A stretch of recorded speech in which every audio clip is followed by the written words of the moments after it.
ബ്രഹ്മാനന്ദം പരമസുഖദം കേവലം ജ്ഞാനമൂർത്തിം വിശ്വാതീതം ഗഗനസദൃശ്യം തത്വമസ്യാദിലക്ഷ്യം ഏകം നിത്യം വിമലമചലം സർവദീ സാക്ഷിഭൂതം ഭാവാതീതം ത്രിഗുണരഹിതം സദ്ഗുരുതം നമാമി.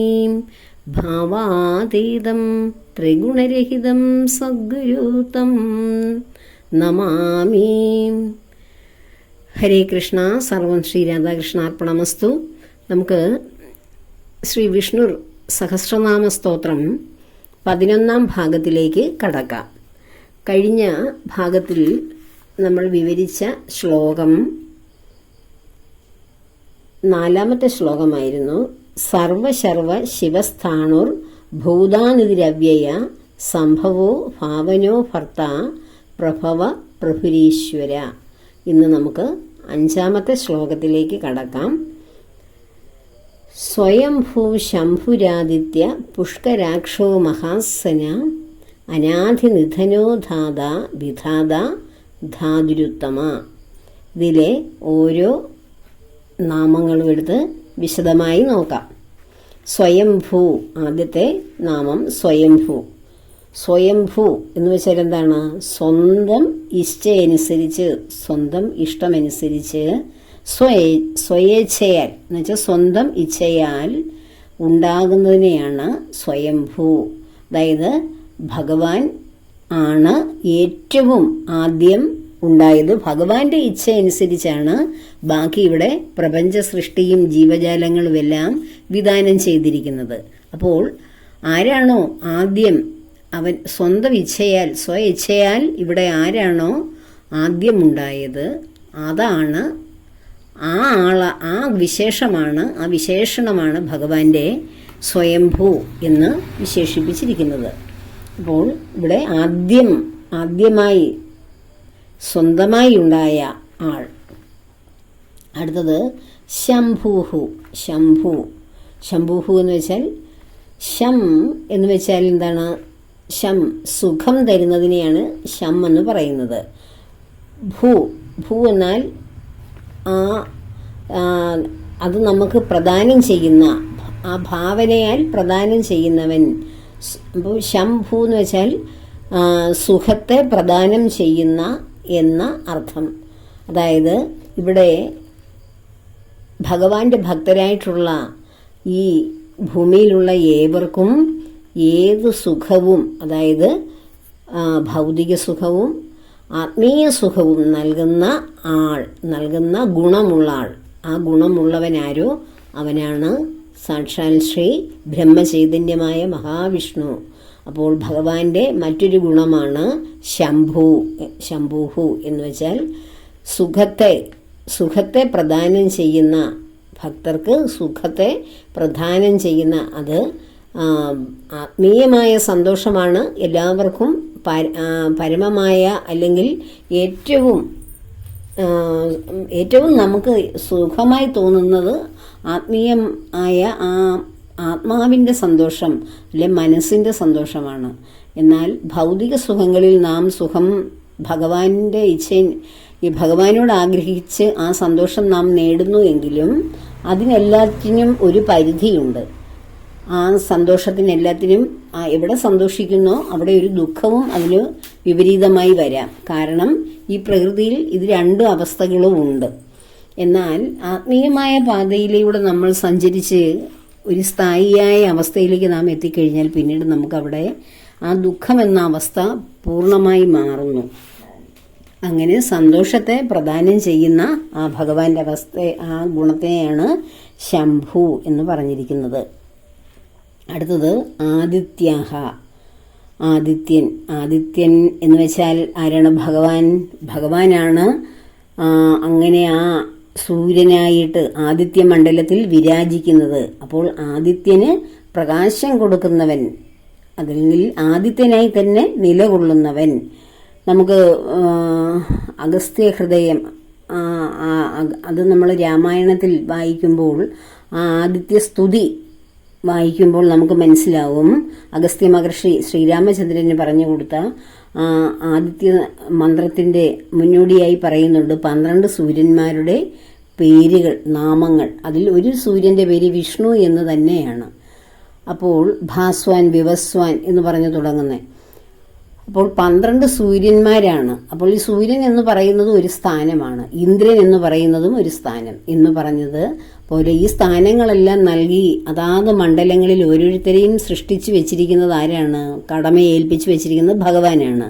അപ്പോൾ ആദിത്യനാകുന്നതും ഭഗവാൻ തന്നെയാണ്, ചന്ദ്രനാകുന്നതും ഭഗവാനാണ്. ഇവിടെ എന്ത് കാണുന്നതും അതെല്ലാം ഭഗവാനാണ്. ഇവിടെ ഒന്നേയുള്ളൂ എന്ന ആ ഒരു തത്വമാണ് വിഷ്ണു സഹസ്രനാമ സ്തോത്രത്തിൻ്റെ നട്ടെല്ലായി അല്ലെങ്കിൽ അതിൻ്റെ മൂലക്കല്ലായി നിലകൊള്ളുന്നത്. ആ ഒന്നിനെയാണ് നാം ഈ പല പേരുകളിലൂടെ, പല നാമങ്ങളിലൂടെ, പല ഗുണത്തിലൂടെ നാം അറിയപ്പെടുന്നത്.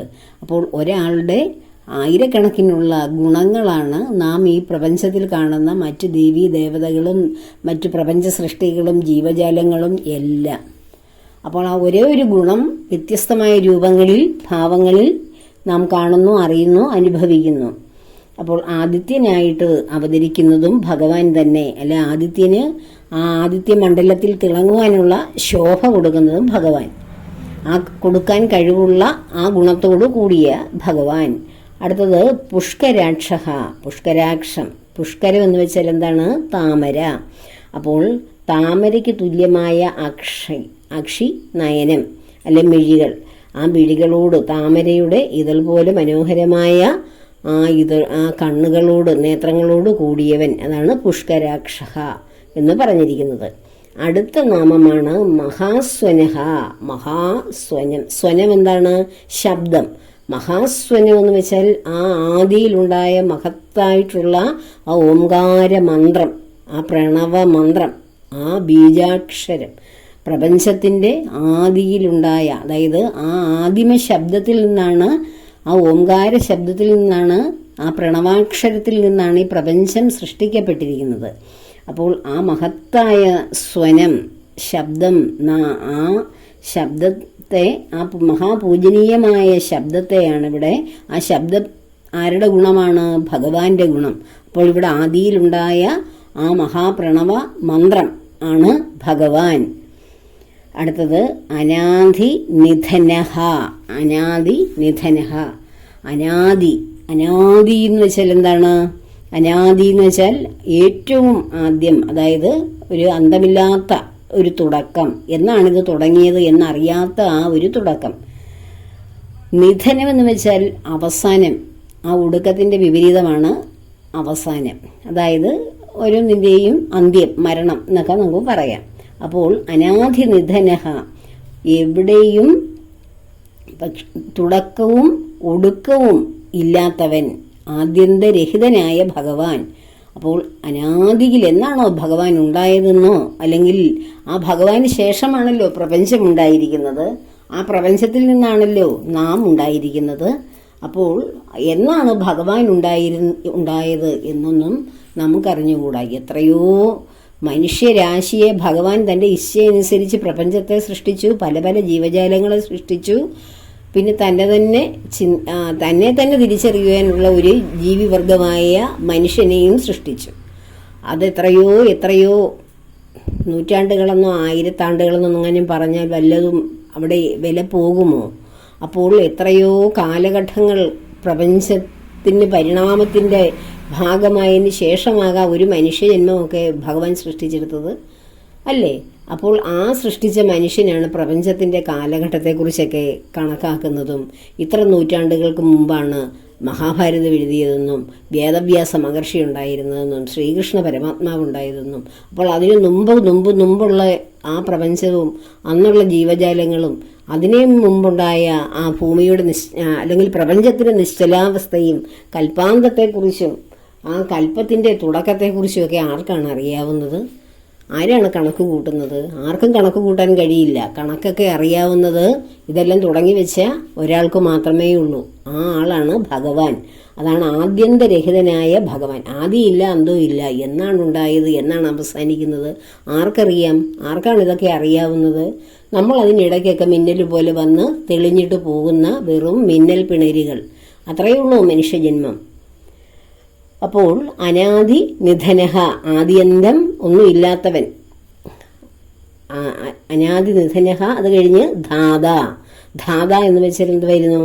ഇപ്പോൾ ധാതാവായിട്ടുള്ളവൻ, അതായത് ഇവിടെ 1000 തലയുള്ള ആ അനന്തനാണ് ഇവിടെ ഈ പ്രപഞ്ചത്തെ താങ്ങി നിർത്തിയിരിക്കുന്ന ധാത എന്ന്. ഈ പ്രപഞ്ചത്തിന് ധാതാവായിട്ട് ഇതിനെ നിലനിർത്തിയിരിക്കുന്ന ആളെന്നാണ് പറയപ്പെടുന്നത്. അപ്പോൾ ആ അനന്തനായി വന്നിരിക്കുന്നതും ആരാണ്? ഭഗവാൻ തന്നെയാണ്. അത് ഭഗവാന്റെ ഒരു ഗുണമാണ് ധാതാവായി മാറിയിരിക്കുന്നത്. അപ്പോൾ ആ ധാതാവായിരിക്കുന്ന ഭഗവാൻ. അപ്പോൾ അതിനുശേഷമോ അടുത്ത നാമമാണ് ധാത, വിധാത. വിധാത എന്ന് വെച്ചാൽ എന്തുവായിരുന്നു? വിധാതാവ്.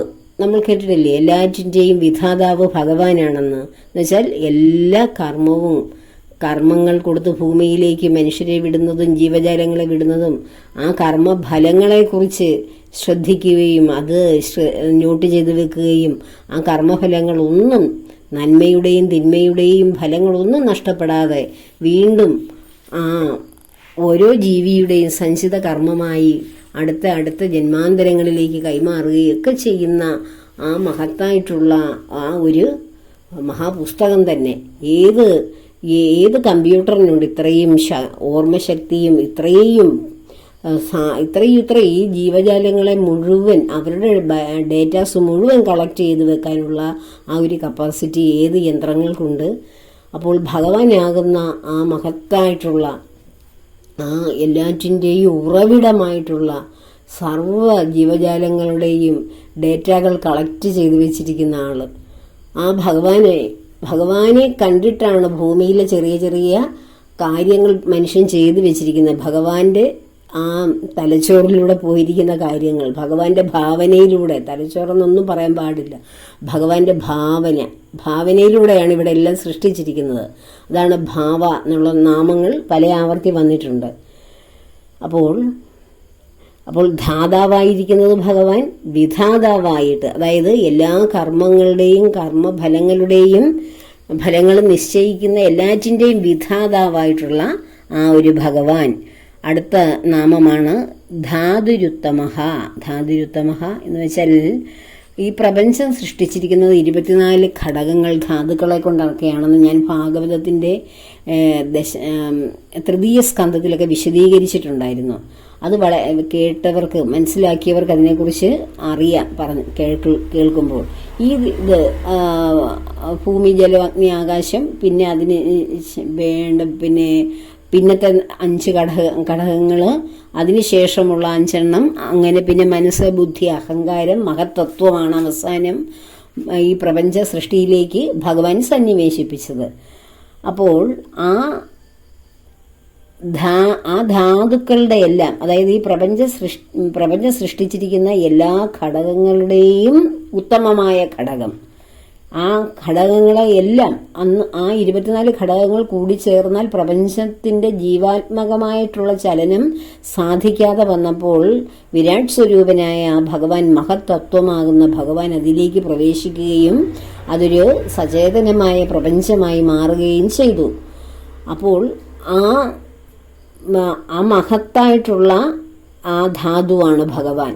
ഇവിടെ ഈ പ്രപഞ്ചത്തിലുള്ള എല്ലാ ധാതുക്കളെക്കാളും മഹത്തായിട്ട് ഉത്തമമായിട്ടിരിക്കുന്ന ആ ചിൽസ്വരൂപൻ, എല്ലാറ്റിലും നിറഞ്ഞു നിൽക്കുന്ന, ചിത്തായി നിറഞ്ഞു നിൽക്കുന്ന, സത്തായി നിറഞ്ഞു നിൽക്കുന്ന ആ അനന്തകോടി ശക്തി വിശേഷമായിട്ടുള്ള ആ ഭഗവാന്റെ ആ ഗുണത്തെക്കുറിച്ചാണ് പറഞ്ഞിരിക്കുന്നത്. ധാതുരുത്തമഃ, എല്ലാ ധാതുക്കൾക്കും ശ്രേഷ്ഠമായിട്ടുള്ള ആ ഭഗവാൻ. അടുത്തത് അപ്രമേയഃ. അപ്രമേയ എന്ന് വെച്ചാൽ എന്തുവാണ്? അടുത്ത ശ്ലോകമാണ് അപ്രമേയ എന്ന് തുടങ്ങുന്നത്, 6ാമത്തെ ശ്ലോകം. അതായത് അപ്രമേയോ ഹൃഷികേശ പത്മനാഭോ അമരപ്രഭു വിശ്വകർമ്മ മനുസ്തുഷ്ട സ്തവിഷ്ടസ്തവിരുദ്രുവാഹ. അതിലെ 1ാമത്തെ നാമമാണ് അപ്രമേയ. അപ്രമേയഃ എന്ന വാക്കുകൊണ്ട് ഉദ്ദേശിക്കുന്നത് ഒരു പ്രമാണങ്ങൾ കൊണ്ടും അളക്കുവാൻ അപ്രമേയം, ഒരു പ്രമാണങ്ങൾക്കും അളക്കാൻ കഴിയാത്ത ആ ഭഗവാനെ, എന്തുകൊണ്ടാണ് ഭഗവാന്റെ മഹിമകളെ, ഭഗവാന്റെ ആ വലിപ്പത്തെ, ഭഗവാന്റെ സൂക്ഷ്മതയെ, സ്ഥൂലതയെ, ഭഗവാനിൽ അടങ്ങിയിരിക്കുന്ന ഗുണവിശേഷങ്ങളെ, ഈ പ്രപഞ്ചത്തിൽ കാണുന്ന എല്ലാം സൃഷ്ടിച്ചത് ഭഗവാനാണെങ്കിൽ ആ ഭഗവാനെ ആർക്കെങ്ങനെ അളക്കാൻ കഴിയും? നമ്മൾ അതിൽ ഒരു ചെറിയൊരു സൃഷ്ടിയാണ്. ഭഗവാൻ സൃഷ്ടിച്ച കോടിക്കണക്കിന് സൃഷ്ടിജാലങ്ങളിൽ ഒരെണ്ണമാണ് നമ്മൾ. ആ മനുഷ്യനാണ് ഭഗവാനെ അളക്കാൻ നോക്കുന്നത്. അപ്പോൾ അത് ഏത് അളവുകോൽ വെച്ചാണ് അളക്കുന്നത്? ഈ അളവുകോൽ തന്നെ, ഈ പ്രമാണങ്ങൾ തന്നെ 3 വിധമാണുള്ളത്. പ്രത്യക്ഷ പ്രമാണമെന്നും അനുമാന പ്രമാണമെന്നും ഉപമാന പ്രമാണമെന്നും 3 തരം പ്രമാണങ്ങളാണ് നമ്മൾ ഒരു വസ്തുവിനെ അളക്കുവാനുള്ള അളവുകോൽ എന്ന് പറയുന്നത്. ഇപ്പൊ നമ്മൾ ഒരു സാധനം നേരിട്ട് കാണുമ്പോൾ അതിനോട് തോന്നുന്ന കാണുമ്പോൾ നമ്മുടെ മനസ്സിലുണ്ടല്ലോ ഇതിന്റെ അളവ്, അല്ല അതിന്റെ രൂപം, അതിന്റെ കളറ്, അങ്ങനെയൊക്കെ നമുക്ക് അറിയാൻ പറ്റും. അപ്പോൾ അതാണ് ഭഗവാൻ എന്ന്. നമ്മൾ ഭഗവാനെ കണ്ടിട്ടുണ്ടോ? അങ്ങനെ പ്രത്യക്ഷത്തിൽ കണ്ടിട്ടുണ്ടെങ്കിലല്ലേ ഇതാണ് പ്രപഞ്ച സൃഷ്ടാവായ ഈശ്വരൻ എന്ന് നമുക്ക് അളക്കാൻ പറ്റൂ. അത് പക്ഷെ ആരും കണ്ടിട്ടുണ്ടെന്ന് നമ്മൾ സ്വപ്നത്തിൽ ഭഗവാനെ കാണുന്നുണ്ട്, അല്ലെങ്കിൽ മയക്കത്തിൽ കാണുന്നുണ്ട്, അല്ലെ നമ്മൾ അതൊക്കെ ഭഗവാന്റെ ഏതെങ്കിലും ഒരു രൂപത്തെയാണ്, ഏതെങ്കിലും ഒരു അവതാര പുരുഷനെയാണ് നമ്മൾ കാണുന്നത്, അല്ലെ ദേവിയെയാണ്, ഭഗവാന്റെ ഉള്ളിലെ മായാശക്തിയെയാണ്. പക്ഷേ ഇതൊക്കെ ഭഗവാന്റെ ഒരു കണിക മാത്രമാണ്. ഈ ഏകസ്വരൂപനായ അനന്തകോടി ശക്തി വിശേഷങ്ങളുടെ ഉടമയായ ആദിസ്വരൂപനായ ആദ്യന്തവിഹീനനായ ഭഗവാനെ എവിടുന്ന് അളക്കാനാണ്? ആരാണ് കണ്ടിട്ടുള്ളത്? ആരെങ്കിലും കണ്ടിട്ടുണ്ടോ? അത് ബ്രഹ്മാദികൾക്കും അപ്രാപ്യമാണ് ഭഗവാൻ. എപ്പോഴും ഭഗവാനെ ധ്യാനിച്ചിരിക്കുന്ന, ഭഗവാന്റെ നാഭിയിൽ നിന്ന് ജന്മമെടുത്ത ബ്രഹ്മദേവന് പോലും ഭഗവാനെ അറിഞ്ഞുകൂടാ.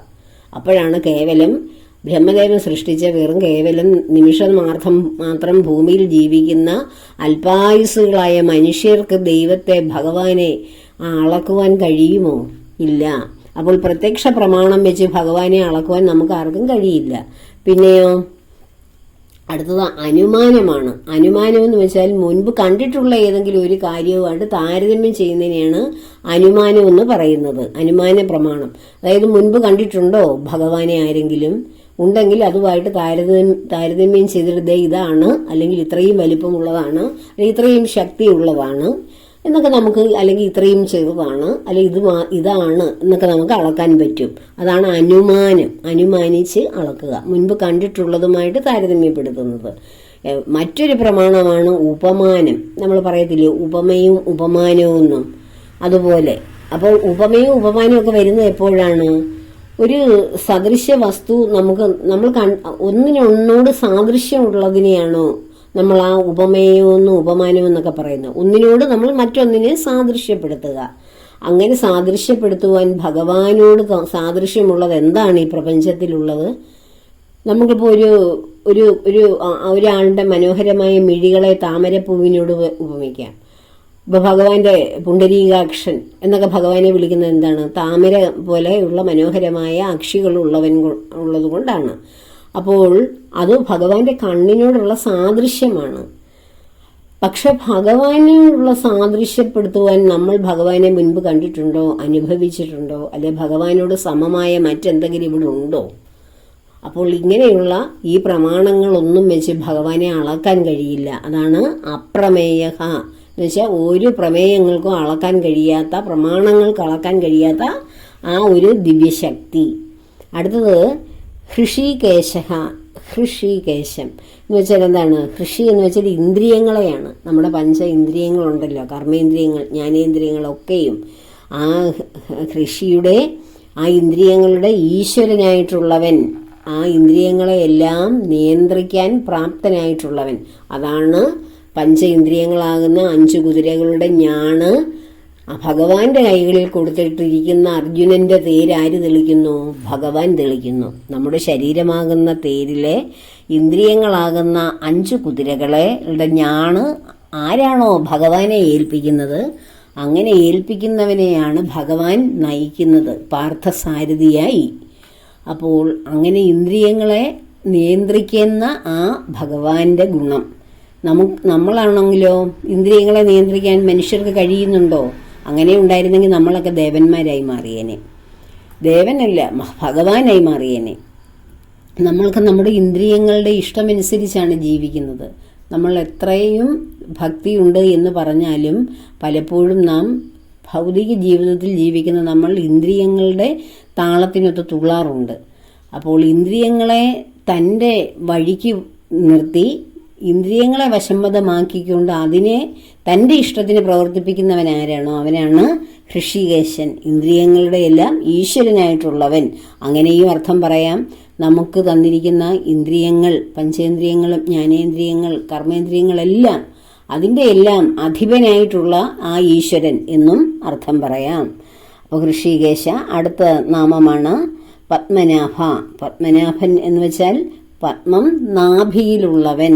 അതായത് നമ്മുടെ ബ്രഹ്മദേവന്റെ ജനനം ഭഗവാന്റെ ആ ആദ്യ കൽപ്പത്തിൽ ബ്രഹ്മദേവൻ ജനിക്കുമ്പോൾ ഭഗവാന്റെ നാഭിയിൽ നിന്നുണ്ടായ താമരയിലാണ്. അത് ബ്രഹ്മദേവൻ അറിയുന്ന പോലുമില്ല. ഞാൻ ആരാണെന്നോ ഞാൻ എവിടെയാണ് ഇരിക്കുന്നതെന്നോ ഇതേതാണ് സ്ഥലമെന്നോ ഒന്നും അറിയുന്നില്ല. ഉറക്കത്തിൽ നിന്ന് ആ നിദ്രയിൽ നിന്നുണരുന്ന ബ്രഹ്മദേവൻ അനേക നൂറ്റാണ്ടുകൾ തപസ്സനുഷ്ഠിച്ചത് ഭാഗവതത്തിലുണ്ട്. അങ്ങനെ സ്വയം ധ്യാനനിരതനായിരുന്ന ആ ബ്രഹ്മദേവന്റെ മനസ്സിൽ ഭഗവാൻ ജ്ഞാനം കൊടുക്കുകയാണ്. അങ്ങനെ തൻ്റെ തന്നെ ഉറവിടം തേടി ധ്യാനത്തിലൂടെ, നമ്മൾ ഓരോരുത്തരും നമ്മുടെ ഉറവിടം തേടുന്ന ധ്യാനത്തിലൂടെയാണ്. അങ്ങനെ ധ്യാനത്തിലൂടെ ഉറവിടം തേടി തേടി എത്തുമ്പോൾ നാം എത്തിച്ചേരുന്നത് നമ്മുടെ ആസ്ഥാനം എവിടെയാണെന്ന് മനസ്സിലാവും, ഭഗവാനിലാണെന്ന് തിരിച്ചറിയും. അത് ബ്രഹ്മദേവൻ തിരിച്ചറിയുന്നു. ആ താമരത്തണ്ടിന്റെ അവസാനം ഭഗവാന്റെ നാഭിയിൽ നിന്നാണെന്ന് മനസ്സിലാവുകയും ആ താമരയുടെ നാളത്തിലാണ് 14 ലോകങ്ങളും നിലനിൽക്കുന്നതെന്നും ബ്രഹ്മദേവൻ തിരിച്ചറിയുന്നു. താൻ ഭഗവാന്റെ ഭാഗമാണെന്നുള്ള തിരിച്ചറിവിലാണ് ബ്രഹ്മദേവന് ജ്ഞാനോദയം ലഭിക്കുന്നത്. അപ്പോൾ ആ നാഭിയിൽ പത്മം ധരിച്ചവൻ പത്മനാഭൻ. അടുത്തതോ അമരപ്രഭു. പത്മനാഭോ അമരപ്രഭു. അമരപ്രഭു എന്നാണ് വായിക്കേണ്ടത്. അവിടെ ഒരു പ്രശ്ലേഷണം, എഫ് പോലെ ഒരു ചിഹ്നം കിടക്കുന്നതിന് പ്രശ്ലേഷണം എന്നാണ് പറയുന്നത്. അതിന് അകാരമാണ് കൊടുക്കേണ്ടത്. അത് അമരപ്രഭു എന്ന് വെച്ചാൽ എന്തുവാണ്? അമരന്മാരുടെ പ്രഭു. അമരന്മാരെന്ന് വെച്ചാൽ ഒരിക്കലും മരണമില്ലാത്തവർ. അതാരാണ്? ദേവന്മാർ. ആ ദേവന്മാരുടെ ഈശ്വരനായിരിക്കുന്നവൻ. അപ്പോൾ ദേവേശനായിരിക്കുന്ന ഭഗവാൻ. ദേവന്മാർക്കും അഷ്ടസിദ്ധികളും എല്ലാം ഉണ്ട്. ദേവന്മാരെ തപസ്സനുഷ്ഠിക്കുകയും പ്രാർത്ഥിക്കുകയും വ്രതമനുഷ്ഠിക്കുകയും ചെയ്യുന്നവർക്കെല്ലാം ദേവന്മാർ ആ ആഗ്രഹപൂർത്തീകരണം കൊടുക്കുന്ന കഴിവുകളെല്ലാം ഉണ്ട്. എന്നിരുന്നാലും അവരുടെ എല്ലാം ദേവനായിട്ടുള്ള ആൾ, അവരുടെ എല്ലാം അധിപനായിട്ടുള്ള അമരപ്രഭുവായ ഭഗവാൻ. ഈ അമരപ്രഭുവിനെ കുറിച്ച് നമ്മൾ പറയുമ്പോൾ ഗുരുവായൂർ ക്ഷേത്രത്തെക്കുറിച്ച് നമ്മൾ ഓർക്കും. ഗുരുവായൂരിൽ അമരപ്രഭു എന്നൊരു ശില്പമുണ്ട്. അതിൻ്റെ പിന്നിലെ കാര്യം എല്ലാവർക്കും അറിയാം. എങ്കിലും സാന്ദർഭികമായി സൂചിപ്പിക്കുന്നു. നമ്മുടെ ഭഗവാന്റെ ഭക്തരിൽ ഏറ്റവും അഗ്രഗണ്യനായ ആ പൂന്താനം നമ്പൂതിരി വിഷ്ണു സഹസ്രനാമം, അദ്ദേഹം അഗാധമായ സംസ്കൃത പാണ്ഡിത്യമൊന്നും ഉള്ള ആളായിരുന്നില്ല. പക്ഷേ പാണ്ഡിത്യത്തെക്കാൾ കൂടുതൽ മേൽപ്പത്തൂരിൻ്റെ പാണ്ഡിത്യത്തെക്കാൾ പൂന്താനത്തിൻ്റെ ഭക്തിയാണ് എനിക്കിഷ്ടം എന്ന് ശ്രീലകത്തിരുന്ന് പറഞ്ഞ ഭഗവാനാണ്. ആ ഭഗവാന്റെ മുന്നിൽ ഭക്തജനങ്ങൾക്ക് വേണ്ടി തനിക്ക് അറിയാവുന്ന തൻ്റെ പാണ്ഡിത്യമനുസരിച്ച്, കഴിവനുസരിച്ച് വിഷ്ണു സഹസ്രനാമ സ്തോത്രം അർത്ഥമൊക്കെ ജപിച്ച്, ആ സ്തോത്രം ജപിച്ച് അർത്ഥം പറഞ്ഞു കൊടുക്കാൻ ശ്രമിക്കുന്ന ആ പൂന്താനം നമ്പൂതിരി ആ അകാരം അമരപ്രഭു എന്നുള്ളതിൻ്റെ ആ പ്രശ്ലേഷത്തിൽ ആ അകാര ശബ്ദം അവിടെ ഉച്ചരിക്കാതെ മരപ്രഭു എന്ന് ഉച്ചരിച്ച് പറഞ്ഞു കൊടുത്തപ്പോൾ പൂന്താനത്തിന് പാണ്ഡിത്യമുള്ളവർക്ക് ആർക്കും അദ്ദേഹത്തിൻ്റെ ആ ഭക്തി, അദ്ദേഹത്തിൻ്റെ ആ ഭക്തി കൊണ്ടാണ് അദ്ദേഹത്തെ കേൾക്കുവാൻ, അദ്ദേഹം ഭാഗവതം പാരായണം ചെയ്താലും സഹസ്രനാമം പാരായണം ചെയ്താലും അർത്ഥം പറഞ്ഞു കൊടുത്താലും ഒക്കെ എല്ലാ ശുദ്ധാത്മാക്കളായ ഭക്തരും ആ പൂന്താനത്തിന് ചുറ്റും കൂടുമായിരുന്നു. ഭക്തിയോടെ ലളിതമായി കാര്യങ്ങൾ പറഞ്ഞുകൊടുത്ത് ഭഗവാന്റെ കാര്യങ്ങൾ ഓരോന്നും ഭഗവാനിലേക്കുള്ള വഴി തുറന്നു കൊടുക്കുന്ന ശുദ്ധാത്മാക്കളായിട്ടുള്ള ഭക്തരെയല്ലേ, അത് കേൾക്കാനല്ലേ ഭഗവാന്റെ ഭക്തരോടിയെത്തുന്നത്. പാണ്ഡിത്യം നിറഞ്ഞു നിൽക്കുന്ന പ്രഭാഷണങ്ങൾ കേൾക്കുകയോ അല്ലെ പാണ്ഡിത്യത്തിലൂടെ ഭഗവാനിലേക്ക് എത്തുവാനുള്ള വിവരങ്ങൾ കൊടുക്കുന്നവരെ കേൾക്കാൻ അധികം സാധാരണ ഭക്തർ ഉണ്ടാവുകയില്ല. ഭഗവാനിൽ എത്തിക്കുക ഓരോ ആഗ്രഹിക്കുന്ന ഭക്തരെയും. അതാണ് യഥാർത്ഥ ഭക്തൻ ചെയ്യേണ്ട കാര്യം. അങ്ങനെ ഈ നമ്മുടെ പൂന്താനം തിരുമേനിയും ധാരാളം ഭക്തരെ സൃഷ്ടിച്ചെടുത്തു. അദ്ദേഹത്തിൻ്റെ ആ ഭക്തി കൊണ്ടാണ്. ഭക്തിയോടൊരാൾ പറയുമ്പോൾ കേൾക്കുന്ന ഭക്തരുടെ ഉള്ളിലും ഒരു പ്രകമ്പനമുണ്ടായി ഭഗവാനിലേക്ക് അടുക്കുവാൻ പെട്ടെന്ന് ആ ഒഴുക്കിനൊരു വേഗത വരും. അങ്ങനെ അവർ പെട്ടെന്ന് തീരത്ത് നിൽക്കുന്നവരായിരിക്കും, പക്ഷെ ആ ചാലിലേക്ക് വീഴുകയും അവർ എന്ത് ചെയ്യുന്നു, ആ ഭക്തിയുടെ ഒഴുക്കിലേക്ക് പെട്ടെന്ന് പ്രവഹിക്കുകയും ചെയ്യുന്നു. അങ്ങനെ പൂന്താനം തിരുമേനിക്ക് സംഭവിച്ച തെറ്റിനെക്കുറിച്ച് മറ്റു പണ്ഡിതർ അദ്ദേഹത്തെ നിന്ദിക്കുകയും മോശമായി പറയുകയും മരപ്രഭു എന്ന് പറയുന്നു, ഈ അറിഞ്ഞുകൂടാത്ത ജോലിയൊക്കെ എന്തിനു ചെയ്യുന്നു, ഇവിടെ ഇത് പാണ്ഡിത്യമുള്ളവരില്ലേ ഇതൊക്കെ പറഞ്ഞു കൊടുക്കാൻ, എന്തിനാണ് പൂന്താനം ഇങ്ങനെയൊക്കെ തെറ്റ് പറഞ്ഞ് ഭക്തരെയൊക്കെ തെറ്റായ വഴിയിലൂടെയൊക്കെ വിടുന്നത് എന്നൊക്കെ ചോദിച്ച് അദ്ദേഹത്തിനെ മോശം വാക്കുകളൊക്കെ പറഞ്ഞ് വേദനിപ്പിച്ചു. ഭഗവാന്റെ കാര്യം പറഞ്ഞു കൊടുത്ത അദ്ദേഹത്തെ. അപ്പോഴെന്ത് സംഭവിച്ചു? അദ്ദേഹം മനസ്സ് നൊന്ത് ശ്രീകോവിലിന് മുന്നിൽ ചെന്ന് നിന്ന് വിഷമിച്ചു. ഒരു ഭക്തന് ഭഗവാനെ കുറിച്ച് സംസാരിക്കുമ്പോൾ അതിനെ ആക്ഷേപിക്കുകയും നിന്ദിക്കുകയൊക്കെ ചെയ്യുന്നത് കേൾക്കുമ്പോൾ അദ്ദേഹം പറഞ്ഞത് തെറ്റാണെന്ന് അദ്ദേഹത്തിന് അറിയാം. പാണ്ഡിത്യം കൊടുക്കാതിരുന്നതും തെറ്റ് പറയിപ്പിച്ചതും ഭഗവാൻ തന്നെയല്ലേ. അപ്പോൾ ആ ശുദ്ധാത്മാവിന് കരയാനേ കഴിയൂ. ഭഗവാനോട് കരഞ്ഞു പറഞ്ഞപ്പോൾ ഭഗവാൻ ശ്രീലക തിരുന്ന് പറയുന്നു, മരപ്രഭുവും ഞാൻ തന്നെയാണ്, അമരപ്രഭുവും ഞാൻ തന്നെയാണെന്ന്. അങ്ങനെയാണ് മരപ്രഭു എന്ന ശില്പം തന്നെ ആ ഓർമ്മയ്ക്ക് വേണ്ടിയാണ് ഗുരുവായൂരിലുള്ളത്. അപ്പോൾ ഭഗവാൻ സ്വന്തം ശബ്ദത്തിൽ ഭക്തനെ സഹായിക്കുകയാണ് അവിടെ. ഭക്തന്റെ ആ യഥാർത്ഥത്തിലുള്ള ശുദ്ധ ഭക്തന്റെ ഭക്തിയാണ് എനിക്ക് പ്രധാനം. ഭക്തിയോട് എന്നെക്കുറിച്ച് എന്ത് പറഞ്ഞാലും അതെല്ലാം ഞാൻ തന്നെയാണ്. എനിക്കിവിടെ ജ്ഞാനവും പാണ്ഡിത്യമൊന്നും അല്ല വേണ്ടത്. എന്നോടുള്ള അകമഴിഞ്ഞ ഭക്തിയിൽ എന്നെ ഏത് നാമത്തിൽ ഏത് പേരിൽ വിളിച്ചാലും അതെല്ലാം എനിക്കിഷ്ടമാണ്, അതെല്ലാം ഞാൻ തന്നെയാണ് എന്ന് ഭഗവാൻ ഇവിടെ തെളിയിച്ചു തരികയാണ്. അപ്പോൾ നമുക്ക് പ്രധാനമായിട്ടും വേണ്ടത് എന്താണ്? പാണ്ഡിത്യമല്ല, ഭക്തിയാണ് വേണ്ടത്. പക്ഷെ പാണ്ഡിത്യവും വേണ്ട കാര്യം തന്നെയാണ്. എന്നാലും ഭഗവാന് പ്രിയം ഭക്തരെയാണ് പണ്ഡിതരേക്കാൾ കൂടുതൽ. അത് തെളിയിച്ചു തരുന്നതാണ് പൂന്താനം നമ്പൂതിരിയിലൂടെയും കുറൂരമ്മയിലൂടെയും ഒക്കെയും. അങ്ങനെ അമരപ്രഭു എന്ന ആ വാക്കിനർത്ഥം അമരന്മാരുടെ പ്രഭു, അതായത് മരണമില്ലാത്തവരുടെ, അതായത് ദേവന്മാരുടെ പ്രഭുവായിരിക്കുന്ന ഭഗവാൻ. അടുത്ത പദം വിശ്വകർമ്മ. വിശ്വകർമ്മ എന്ന് വെച്ചാൽ ആരാണ്? വിശ്വത്തെ സൃഷ്ടിച്ച ആൾ, ഈ പ്രപഞ്ചത്തെ സൃഷ്ടിച്ച ഭഗവാൻ.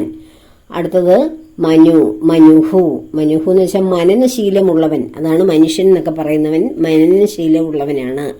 അപ്പോൾ ഭഗവാൻ ആണ് ആ ഭഗവാനെ മനുവായിട്ട് ജനിച്ചവൻ ഭഗവാനാണ്, അവതാരം ചെയ്തവൻ.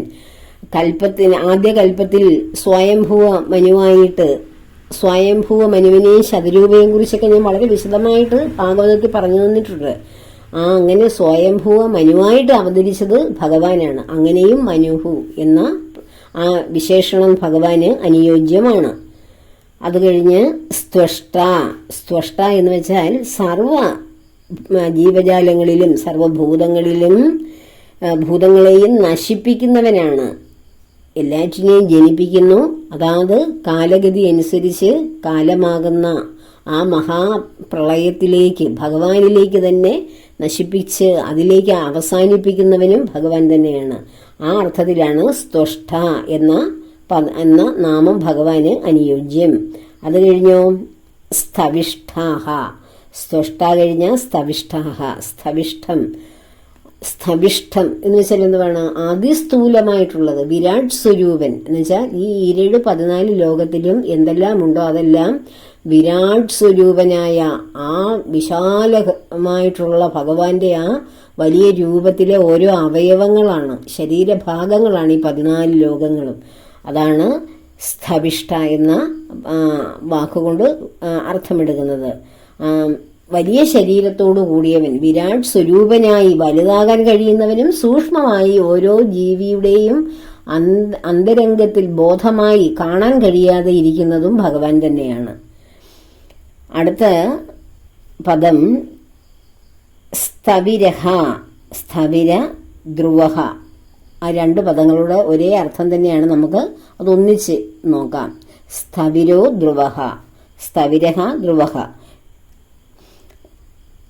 സ്ഥവിരൻ എന്ന് വെച്ചാൽ എന്നും സ്ഥിരമായി ഇവിടെ നിൽക്കുന്നവൻ, ഏറ്റവും പുരാതനമായ കാലം മുതൽ, എന്നാണോ ഈ ലോകമുണ്ടായതെന്ന് അറിഞ്ഞുകൂടാ, അവിടെ മുതൽ, അന്നു മുതൽ ഇപ്പോഴും സ്ഥിരമായിരിക്കുന്നവൻ.